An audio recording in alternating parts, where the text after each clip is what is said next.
Everyday injustice. Too many wrongful convictions. Corruption has infected the criminal justice system, leaving too many people helpless, fighting for their lives. Instead of receiving justice, people suffer. Is that why they say justice is blind? Hello, and welcome to the Everyday Injustice Podcast. I'm your host, David Greenwald. For the past 10 years, we have operated Vanguard Court Watches in California, including San Francisco, Sacramento, and Yolo counties. Our goal? Expose everyday court injustices, and now, more broadly, shine a spotlight on injustices in the entire criminal justice system, in the form of wrongful convictions, police and prosecutorial misconduct, and mass incarceration. This podcast hopes to take it a step further and highlight criminal justice reform on a national level. Everyday injustice.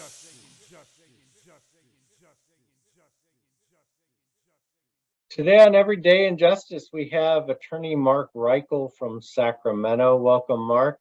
Welcome, David. Thank you for having me. So, interested to know how the new DA is doing there from your perspective. Sure. So there's some interesting things. One, Chen is definitely a more moderate prosecutor as far as the law and order world goes than the predecessor, which was Anne Marie Schubert. A lot more moderate in that way. Nevertheless, he was still backed by all the police unions and backed big time by law enforcement. The alternative was Alana Matthews, which was my candidate that I worked very, very hard for, who was a very, very progressive, reform type of DA. But Mr. Ho, had broad support in the law enforcement community. And that's because I think he knew that the other alternative to the law enforcement didn't have another alternative besides him. Interestingly enough, I think he's now had a couple prosecutions of police officers, and he's made some pretty broad statements about, when a police officer commits a crime, he's made a pretty strong statement that when a police officer commits a crime, that's a big breach of trust, and he's going to prosecute it. That was never the case for the last, 20 years in Sacramento at all. I mean, it's been a long time since those words were uttered in the city of Sacramento or county of Sacramento. So he got in. He's definitely changed it. I think he gives the deputies a lot more free rein in some ways to make decisions on cases. He is absolutely understands that it's a political job. He's out at the fundraisers. He's out in front of the media. He is no fool that, he didn't get hired, he got elected, and he knows that. So he goes to different community organizations, shows up. It's a big production that the DA took time out of his day to be there. And, if you're talking community engagement, it's probably not bad at all. He's, too conservative for me, but, his policies are too law and order for me. But, he's a great improvement. I think Alana Matthews, my candidate, I think would have been even better, but he's been a good improvement. It seems the office is just as happy with him. I think that he shook some things up a little bit, but primarily he understands it's a political office, and you have to look around and make sure there aren't enemies within your own office and look for allies. But I didn't think that his hotshot to Katie Valenzuela was anything other than politics. I mean, it was, clearly performative politics. I mean, you can look around the courthouse and it's not an unsafe place. You can look around the courthouse and it doesn't look much different than other areas of Sacramento. And, I have no doubt that some of his deputies may have suffered, the workers for him have suffered like they have, but I guess they've been badgered and harassed by the homeless. But, that's not unique just to that area. I mean, there's a homeless problem in, America, and I don't know what he wants, why he, first of all, he never contacted Katie Valenzuela, the council person from that district, before he sent the letter. And then, he made no outreach to talk about it, and he didn't contact anyone else. And so Katie Valenzuela is pretty helpless to do anything on her own. She's going to need the city attorney, she's going to need the city manager, and the rest of the council to help her on the issue of homelessness. The country hasn't really figured a way to solve it. So perhaps she could offer to Mr. Ho that he could come up with his ideas on how to solve homelessness, other than to put him in jail or other than to just, make them go live elsewhere. They don't have somewhere to go. So, that was kind of interesting. But on the other hand, we could have had a lot worse, from my viewpoint. Again, I'm a reform progressive supporter of those type of policies. So anyway. It is interesting that he stuck his neck out on homeless issues, and then the DA over here on the other side of the river, along with your sheriff, Jim Cooper, stuck his neck out on the homeless issue. I don't know if you saw that. No, I haven't seen that. I haven't seen Mr. Reising nor Mr. Cooper's letter, or their comments either. I did see Mike Bowman, presiding judge in Sacramento, who wrote a letter to Mayor Steinberg complaining about the homeless problem. Well, the funny thing about, Reisig and Cooper's op-ed, it was in the B. Okay. And they're talking about homeless without talking about the housing crisis. So how do you solve the homeless problem without solving housing? Yeah, I actually did see that. That was beforehand. That was maybe 3 weeks ago or something. Yeah. I was surprised to see their op-ed. It's a community problem. So we may not agree with the approach of Reisig and Cooper, but on the other hand, it's a community issue. So requiring a community solution. So, we can hear what they have to say. I think they had a couple of good ideas about the criminal justice system, it seemed like, but I don't remember it that clearly. But on the other hand, you're absolutely correct that, look, and the great part is locally, I think everyone saw the recent studies out of San Francisco and elsewhere as to the cause of homelessness. Guess what? It's too expensive to not be homeless.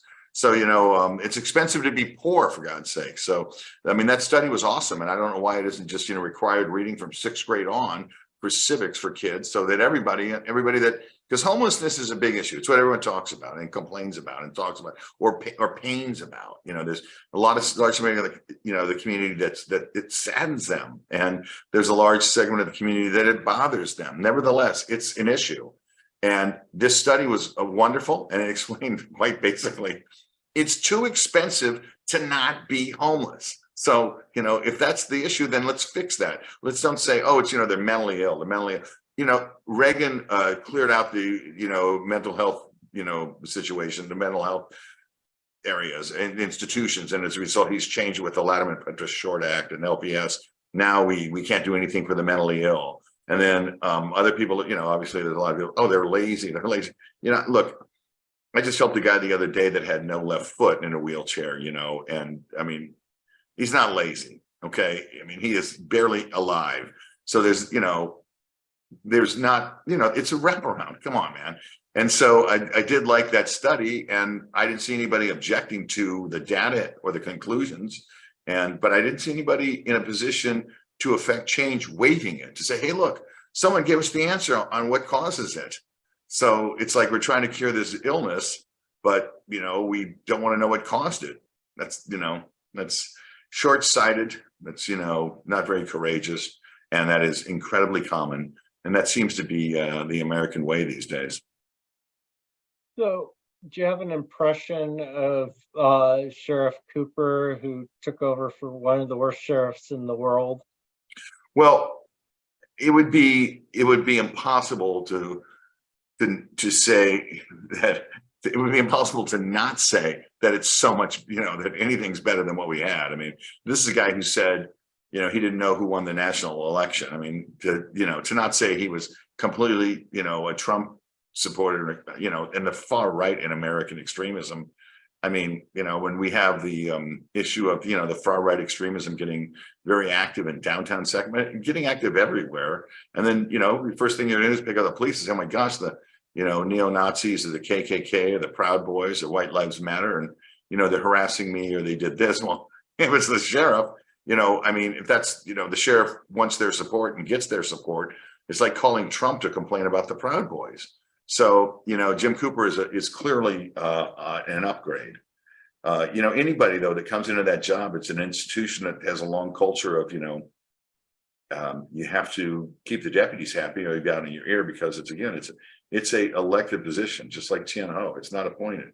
So, Mr. Cooper knows that very well, that he's got to keep deputies happy. The head of the deputies union, I don't know what, until 2018 or 19, was that guy who's an open Trumper who used to say racist things on the internet and laugh about, George Floyd. I mean, so, he's head of the sheriff's union, the DSA. I mean, try running for office, for any office, and having them run an ad against you. The average voter isn't sophisticated enough to realize what that's about, and or doesn't follow politics enough. So anyway, that's I don't really know much about how Mr. Cooper has done since he's got there, other than it's a wholesale improvement. Yeah. So what's your take on the prosecution of Donald Trump? It was interesting, I think. I wasn't necessarily a believer in the document scandal until I read basically the affidavit. And then it's like, okay, yeah, there's a little bit here. Yeah, so I started with the federal public defender in 1990. And then I went in private practice for a little while, and I came back to the federal public defender in late 1993. And then I left in 2005. And then I've spent since 2005, which is another 18 years now, with a very large active federal practice, not just in this district, but, in other districts throughout the nation. And I've stood next to people who have gone away for a lot longer time with a lot less evidence against them, with a lot more mitigating factors on their behalf, receive a lot less consideration and respect from the federal system, the federal criminal system, which is designed to grab, convict, and send to prison. So if you ask me, Trump, regardless of the affidavit, I think he was, from the beginning, I mean, it has been dealt with kid gloves. And you have to understand that the way the federal system is set up, and you don't just change it. You don't just change the federal system completely because there's a president you don't like, as far as the law enforcement system, or an ex-president.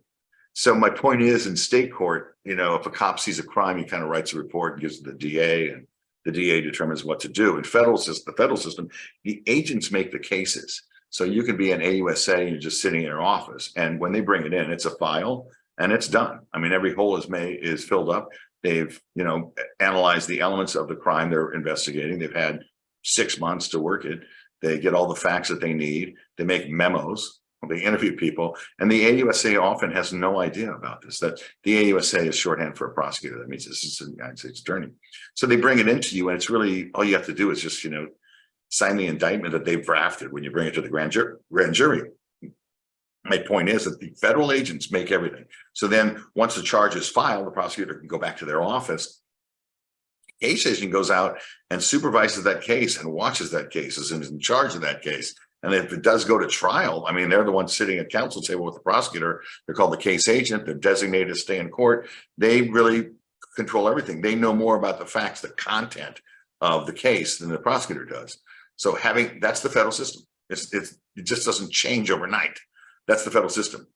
Well, come on.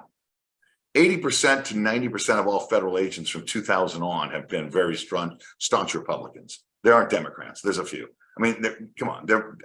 Secret Service, very Republican. ATF, very. DEA, very. Department of Homeland Security, FBI, they're all very conservative Republicans. So I've represented people that are charged with domestic terrorism, like the Earth Liberation Front or some other people. And, when it comes down to they want you to plead guilty, they show you the evidence and they say, hey, ask your client when he stopped at the Grapevine down south of Bakersfield, and he pulled in 3 years ago. We've been watching him, tape recording him, all this stuff. When he pulled into that sandwich place, ask him if he had French fries or salad with the tuna melt. And you'll say, you're kidding me. So I'll ask him, he'll go, I don't know. And then the DEA will say, or Homeland Security will say, here are the fries, here's the receipt. So the point is that they know everything. It's called total information awareness. I mean, they do data mining. They do everything to follow who those they consider to be threats to national security. The ability to mine the data, to survey us, there's nowhere to hide, okay? There's nowhere to hide in America if They want to watch you. Beginning in about June of 20, Donald Trump's campaign and the militia and all these crazy 3%er oath keepers, other blithering idiots, who like to play army on the weekends and run around and pretend like they're, on their way to the donut shop, pretend like they're tough guys, who have some weird view that if they think they know what's in the Constitution, they become constitutional scholars. Well, all those guys publicly, as of June of 20, said, if Trump loses, we're going to overtake, we're going to throw a violent revolution. I mean, come on. They didn't say it exactly, but it's like having a New York Times front page ad that if he loses, we're going to overthrow things. And then there's the chatter on Telegram. It's not just hidden. It's right in front of our face. They did it on Twitter. They did it on Facebook. They did it on Instagram. They did it everywhere. Okay. And then Trump was saying it. So if you really wanted to investigate these guys and thought, will this be the first violent insurrection, the first violent attempt to overthrow the United States government? If it was coming from Black Lives Matter or the Earth Liberation Front or any, what they consider a terrorist organization or whatever, trust me, they'd have microphones, they'd have bugs in their dishwashers, in their garbage disposals. I mean, they'd know everything about it. These guys did it in front of our face nationwide. Trump then started encouraging them, publicly encouraging them, and they show up and this happens. They try to overthrow the government. I mean, and in the meantime, months beforehand, people are leaving from defense. People are leaving from Homeland Security, and there's not enough time, and the Senate can't confirm it. So he appoints acting. Well, some of them are QAnon members. I mean, he's appointing acting Department of Homeland Security undersecretary who will sit while the secretary's gone. Defense and all these people, national security, they're QAnon. And then he's going to say, I lost the election, but I didn't lose the election because I was cheated. And, the fact that everything wasn't known, and then the fact that everything wasn't known is fucking bullshit, and it's horrendous. And I had to sit there and watch it, having done national security cases and domestic terrorism cases for 30 fucking years, and to watch this shit that they had no idea what a surprise this is, and we don't know who did this, and wonder how they got there, what they do. Come on, they track money everywhere. They track phone calls, text messages, everything. They know everything if they want. So my point is, the federal system has all these federal agents that are pretty strong conservatives. They may not support Trump's view of the world, but that's who they are. All right. And for this to have happened in front of us, and then for months afterwards to figure out, I wonder if Trump's people were involved in this, is come on. I mean, it doesn't get dumber than that. And Merrick Garland is probably the reason. I mean, he really came in, and he's, part of the Federalist Society, which that's if he's a Federalist Society member, that's the tip, because it's not that it's a political persuasion. It's watch this. It shows you really don't know what you're talking about, but you want to seem smart, because the Federalist Society currently is so far removed from the Federalists from 1788. It's so far removed, but it sounds intellectual. So everybody wants to be a member of the Federalist Society. Oh, I'm a member of the Federalist Society. Well, take it from me. They're not Federalists. They're big government, reactionary white conservatives. And if Garland rolls with those people, it shows to me that, I don't know. I don't think he understands how the American constitutional system works. Nevertheless, so Garland comes in, he doesn't do anything. I've represented people who had less to do with a conspiracy than this, who got sentenced to 20 years on drugs, on RICO, on money, on fraud, on you name it, with less involvement than Trump has. I mean, come on. And, and then to keep going and going and going, knowing that the Republicans are going to take over the House. Everybody knew that. And there's a Republican who may take over the White House. I mean, they're just going to exonerate Trump. So the federal system is run by case agents who are federal agents, and they have amazing power to find everything out about people they don't like. But it seems to me if it's people that are like them, that look like them, that think like them, that are, for big government like them, then it's kind of a hands-off affair. And that's what led us where we're at. And the federal system is not going to change just because you have one bad president everybody dislikes. I mean, these are conservative agents. They didn't do anything. They let us almost, get overthrown. And, then Garland came in to head them all, and he appoints a special counsel, 2 years after the insurrection? I'm telling you, there's so many federal practitioners like myself who stand in federal court and watch people go to federal prison, indicted on conspiracy because there was an agreement to commit an illegal act. I mean, you could put Trump on the conspiracy to overthrow the government. You could put Trump into that indictment in a week with an intern. So, what do you think is going to end up happening? I think he's going to be charged in Georgia from the tea leaves that you hear in the media. I think he's going to be charged in Georgia. I think he has no case in Florida either. I know he's got a friendly judge. I get that part, but I don't see that, I don't see that carrying the day for him as much as he banked on it. If he's really smart, they're not going to settle that Florida case. They're going to go to jury trial and continue it and play with it and try to get one juror in there who's QAnon now, because, as Hitler said, you tell the big lie enough, eventually people start believing it. They've got people, they're good luck getting a jury in Trump's case that isn't going to have somebody who thinks, I just don't want to indict, I don't want to convict the former president. And they may think, I want to do the right thing. I know he did a crime, but gosh, the feds are probably going to kill him or give him life imprisonment, which is not true. And so therefore, I don't want to convict him. I just think there's going to be somebody sympathetic in where he's got. So if he's smart, he'll go to trial as far off as he can. And then if he loses, he's got a hell of an argument in my book that, hey, look, this happened this many years ago. I'm not going to flee. I'm not going to go anywhere. I stayed on bail. I could have fled before. Keep me out on bail. Then he could tie this case up in the appellate court for 2 years. And there's a chance at some point that, on that case, he may get pardoned or he does not have to serve it because he dies. That's the Florida case. Yeah. So you think it's likely that he's never going to go to prison on anything? Yes, I do. Which seems like the most likely outcome anyway. I shouldn't say that. That's a reaction, kind of out of frustration. I think there is a chance. I mean, I think that, if Jack Smith was doing it right, they could push this case to trial. The government has a speedy trial right. And they could say, look, we've given you everything. You can prepare. We're not going to agree to this trial being kicked out any further. At the same time, I think if he's indicted in Georgia, there's a fair argument there that they can try to push that to trial and say it's not related to Mar-a-Lago, so whatever. And he's continuing that case out, so he's free to go speedy trial here. And then I think he may get indicted over the insurrection. So if he gets indicted over the insurrection, my prediction would be maybe even as early as March of 24. And at that point, I think he'll have 3 of them pending, 3 criminal pending. And I could see an argument in DC for a judge up there to say, look, first of all, the nature of this crime is horrendous. It's, violent overthrow of the government. So number 2, it has a presumption. So the charge you have in DC is a certain type that has a presumption that you should stay in bail because you're a danger. You're a danger to the community. And then he would go to the DC appellate court, which I think would uphold it. And then it's going to make its way to the US Supreme Court. And then you're going to watch real interesting things play out, because all the judges he appointed are going to rule, in my opinion, this is in like March of 24, maybe May of 24, are going to rule on whether or not he stays out on bail to fight a sedition charge.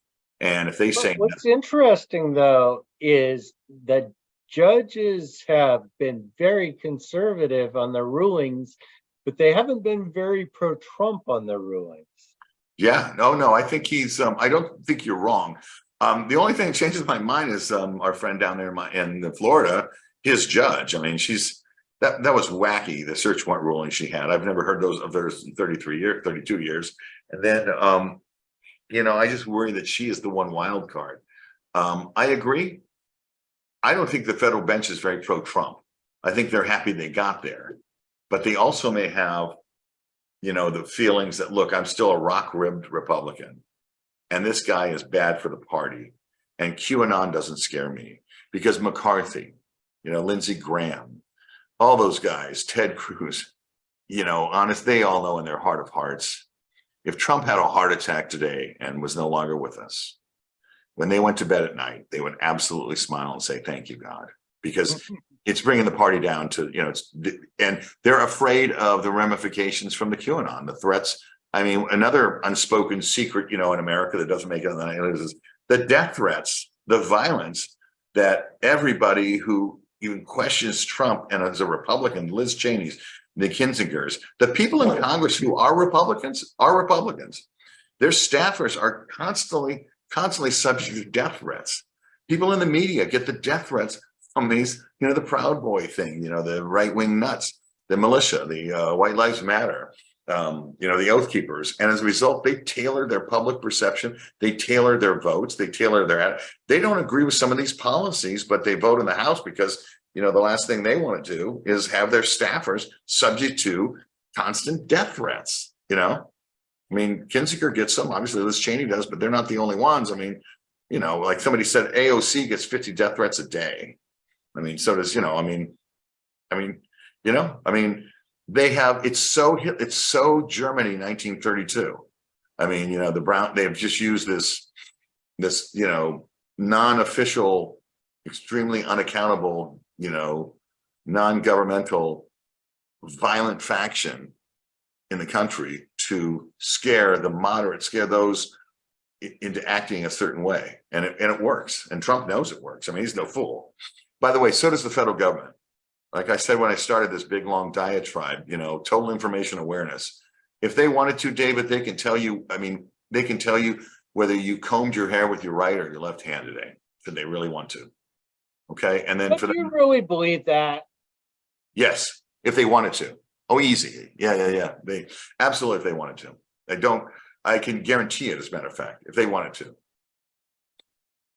They can do whatever they want to. Well, let me ask you, if they decide to put a bug in your house without a warrant, oh my gosh, they can't use that evidence in a criminal trial against you. That's the sanction. Right. Oh, and you could also sue them. You could sue them under Bivens. You could take a Bivens action in federal court for that, right? Well, that's got to be worth what, $1,500, $1,200? And which lawyer is going to do that for you? They want to be mean. If they want to know everything, they can, believe me.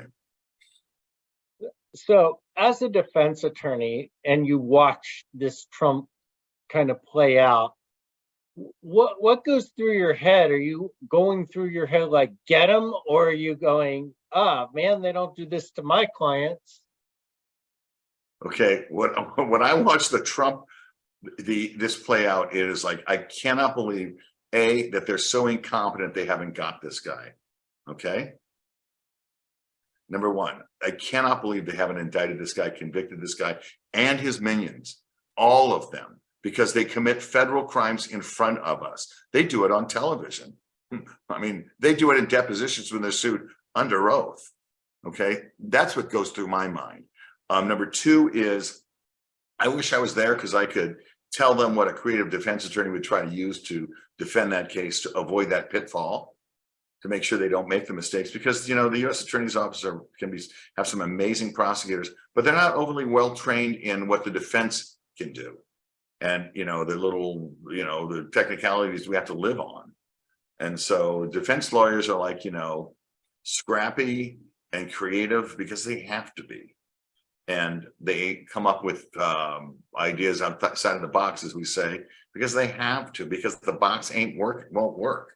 But it seems like defense attorneys don't last very long with Trump. Yeah, that is pretty funny.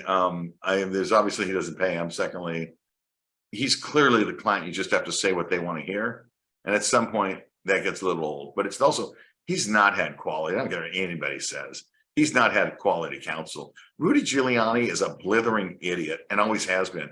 Alan Dershowitz, dumber than Rudy. Okay. Sydney, whatever her name is, all of these people, they're blithering idiots. And the one he has now, the female out of New York or whatever, she's a complete idiot.